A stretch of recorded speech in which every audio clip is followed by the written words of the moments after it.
Hi, I'm Chris the Counsellor, and in today's video I'm going to be reflecting on the new Joker movie from a therapist's perspective.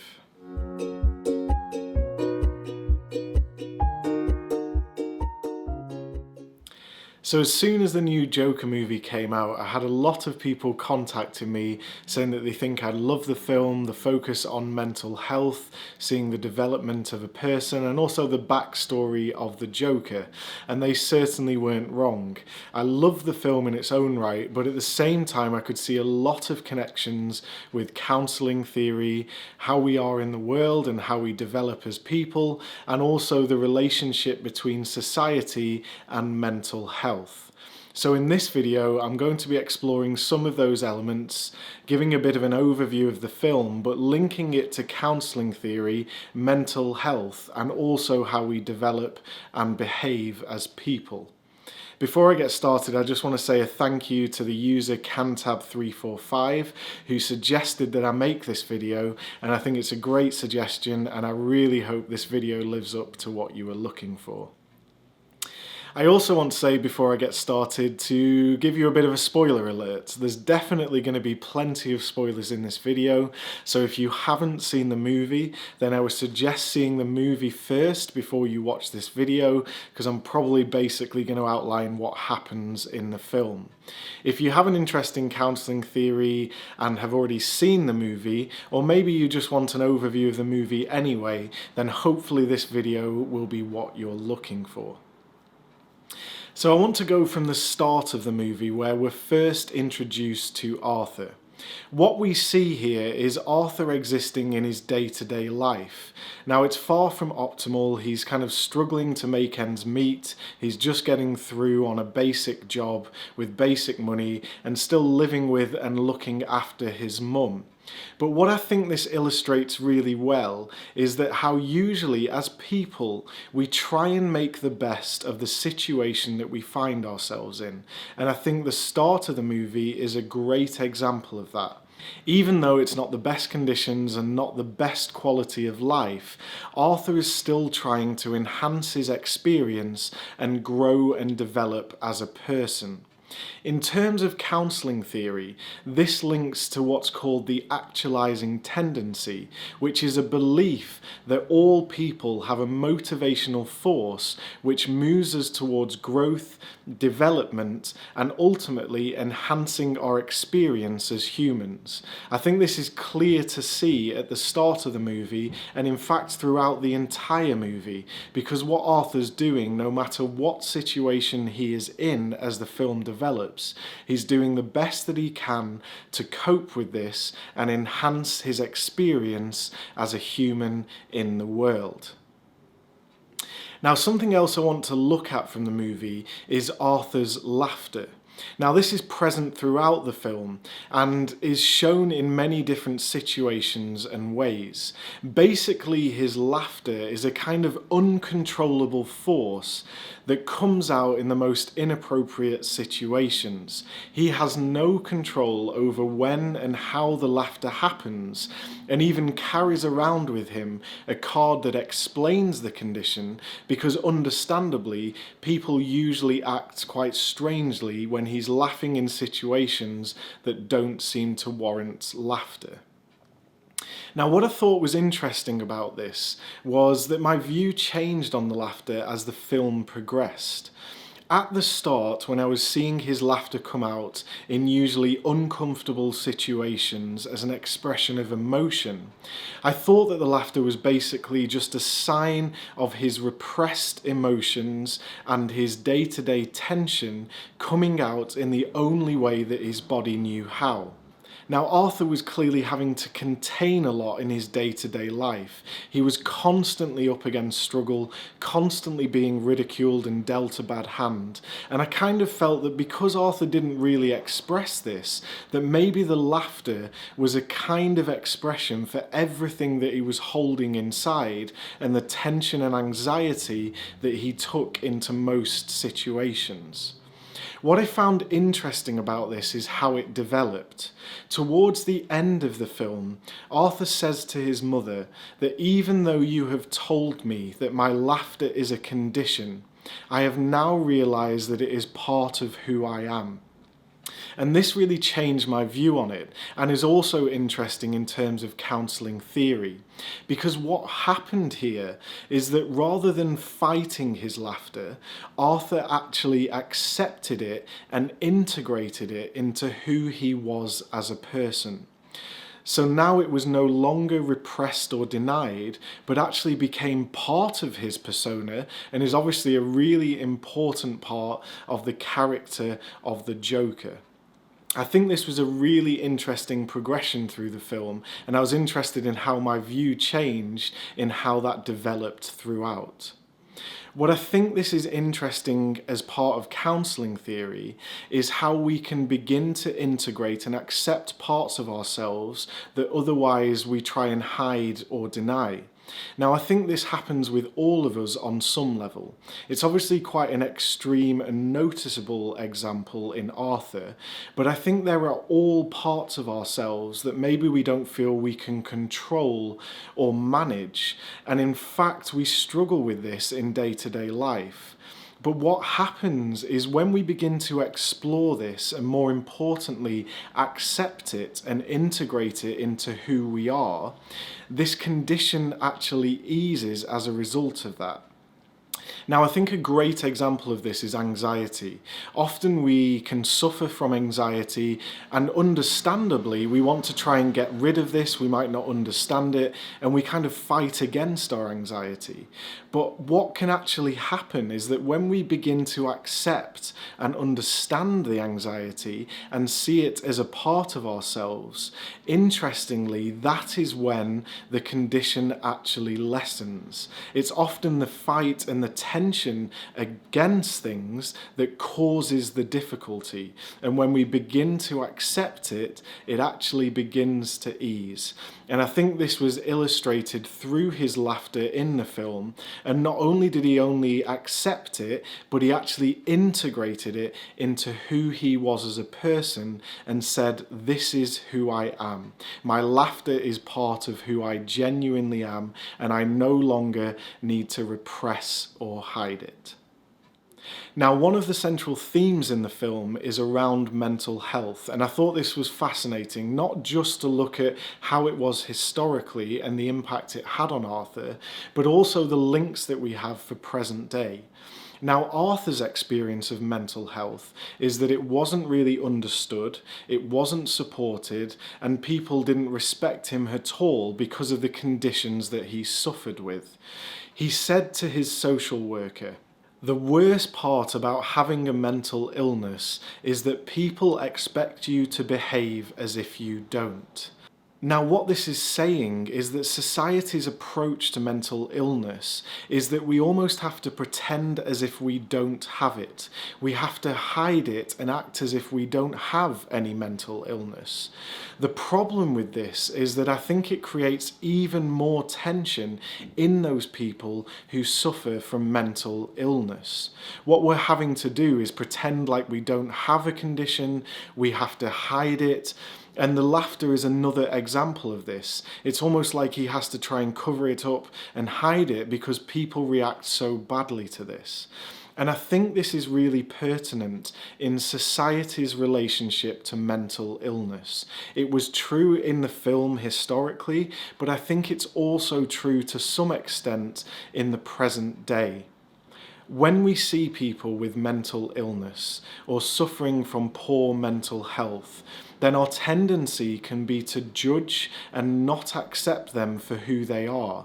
Instead, we might push them to the outskirts of society, make them a scapegoat, or just not accept them as people at all.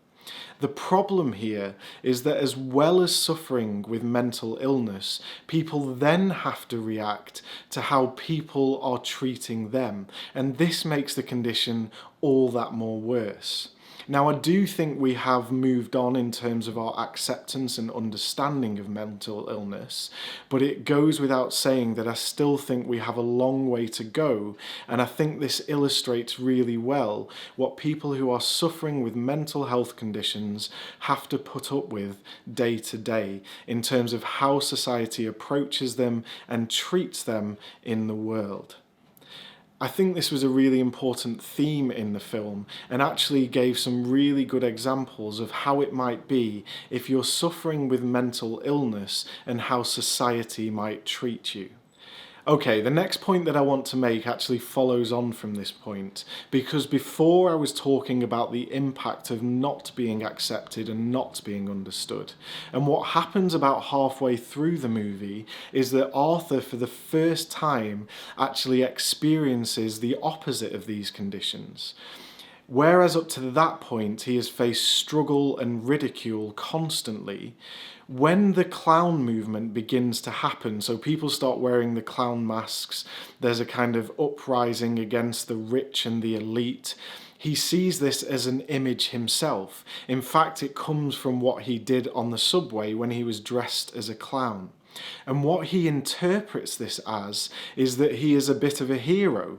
He's accepted and respected and maybe even understood for the first time in his life. And what we see happen as a result of this is that Arthur begins to move more and more into that persona because he is offered acceptance and understanding. And this is what happens to all of us in our lives.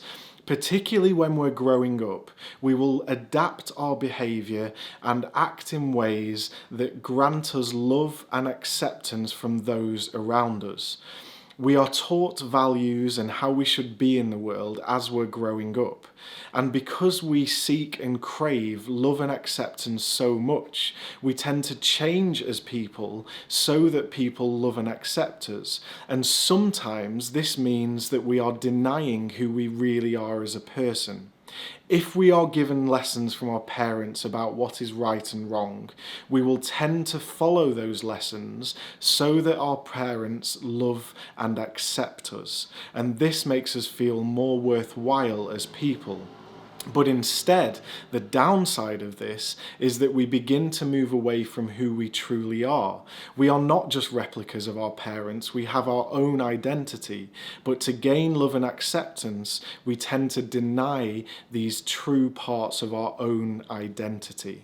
And I think this is depicted in what happens with the Joker, when he is seeing around him for the first time that he is loved and accepted. Now, people don't know this is about him, but he can relate it to himself, and so he does feel that it's personal. He begins to become more this person, and that's what we all do in the world. If we are given acceptance and respect, we are going to become more of this person to get even more acceptance and respect, and this is what happens to him. And this really is the birth of the Joker, because he starts to adapt this persona more and more.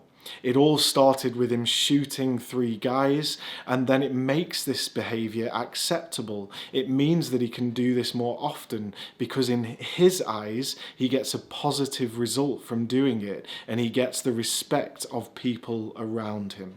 In counselling theory, this is called conditions of worth. And all that means is basically ways that we should behave and act to get the love and acceptance from those around us. This is what conditions of worth mean. We all have conditions of worth, ways that we should behave that we have been taught will give us more love and acceptance, mainly from the caregivers around us. Another thing that I want to look at from the film is how what's called the self-concept changes as the film develops. Now, in counselling theory, all that self-concept means is how we view ourselves as people. And you can see through the film how Arthur's self-concept changes gradually into the character of the Joker. Now, at the start of the film, his self-concept is that he is a clown that works to make ends meet. He kind of enjoys his job, but he's living in a difficult life and just doing what he can to exist. This then moves on to a different self-concept when he gets the gun and he starts acting out at people, he starts killing people, harming people, and this shifts his self-concept into someone who is capable of doing those things. And then finally, you can see another shift into a further self-concept, which is ultimately the Joker. He then begins to see that the Joker is who I am, and that's who I need to be as a person in the world. Now, what's important as the self-concept is that however we see ourselves as people in the world, we will do whatever we can to enhance and develop that experience. So when he's Arthur, he's just trying to do the job the best he can and earn a living. When he gets his gun, he's about protecting himself in the best way that he can and fighting back against these people who have ridiculed him all his life. And then ultimately, as the Joker, he's basically challenging authority. It's almost no holds barred. He's just going all out because that is his self-concept and he's developing it as best that he can. So I think this is an interesting progression in general, but I think it's also really interesting to link this to counselling theory, the idea of self-concept and how we actualise the different ways that we see ourselves through our life. This is what might be known as self-actualisation. Now, the common term of self-actualization means becoming the best person that we can become, and it's usually seen as morally good and positive. But in person-centred theory, when they talk about self-actualization, it is just developing the image that we have of ourselves. And as you can see from the example of the Joker, this certainly isn't socially good or positive. Now, the final point I want to look at about the film is when the Joker goes on the chat show. This is such an interesting turning point because it's the first time that he finds the identity of Joker and begins to embrace this part of who he is. As I was saying before, this is the start of his self-concept of being Joker and embraces this fully as he moves throughout the chat show and then the events that happen after that. What I find really interesting about this is when he goes on the chat show, it's a kind of breaking point for him. What he says to the host is that I am tired of pretending. It is through ridicule and lack of understanding from everyone around me that I have ended up this way. And the idea of being tired of pretending I find really interesting, because what this speaks of is that the Joker has had to pretend to be someone else and almost suppress the genuineness of the Joker that was inside him all along. When he goes on the chat show, it's as if he's saying, I've had enough of this. I'm not suppressing this personality anymore, and I am going to fully be and embrace who the Joker is. And this is what becomes his self-concept. What I think is really interesting about this point is what it demonstrates about the conditions that we offer people in the world. What the Joker is saying here is that it is through a lack of acceptance and understanding that he has ended up in the way that he is. And what that says conversely is how could this have been different if actually he was treated very differently in the world? What if society took the time to understand him, to see him for who he was, and see him as a person in the world? He basically got sick of fighting against everyone throughout his life, being kicked when he was down and just falling further and further down society's ranks. This was his breaking point. And what's interesting to me is how this could have turned out differently if he was treated differently. I also think it's important in terms of explaining why the conditions that we offer in counselling are so important. Now, as person-centred counsellors, what we aim to offer our clients are understanding, acceptance, and a genuine relationship. And basically what Arthur is saying in the film is that he rarely, if ever, received any of these conditions throughout his life, and that led him to do what he ultimately did. What's important here is that if we do offer people acceptance and understanding and a genuine relationship, this can massively impact on the course of their life and ultimately the people that they become.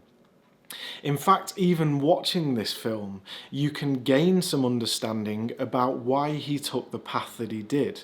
Now, often the Joker is seen as a baddie and judged negatively, but when you watch this film, you begin to get some compassion and understanding for who the Joker becomes. You can see his abusive childhood, you can see his mental health conditions and what he's been up against throughout the entirety of his life, and in some way the path that he takes makes sense as a result of that. But being able to see that in the film means that we can start to understand and accept the path that he does ultimately take. And this is no different in counselling. We may get clients who sit opposite us, who have done behaviours that we don't agree with, or we might otherwise judge negatively. But when we start to understand and hear their story, then it makes sense why they have done the things that they do. And this is the importance of aiming to understand our clients, and in fact anyone in the world, because then their behaviours and actions ultimately make sense. So I hope this has given you some food for thought. I'd love to hear your comments. If you want to challenge anything I've said, some bits that maybe I've missed out of the movie that are really relevant, I'd really like to know what your view is on the movie and what your perspective was of Arthur's journey and ultimately becoming the Joker. If you have any questions also, then please leave a comment below. And if you haven't already, then please subscribe to the channel. Thank you very much for taking the time to watch this video.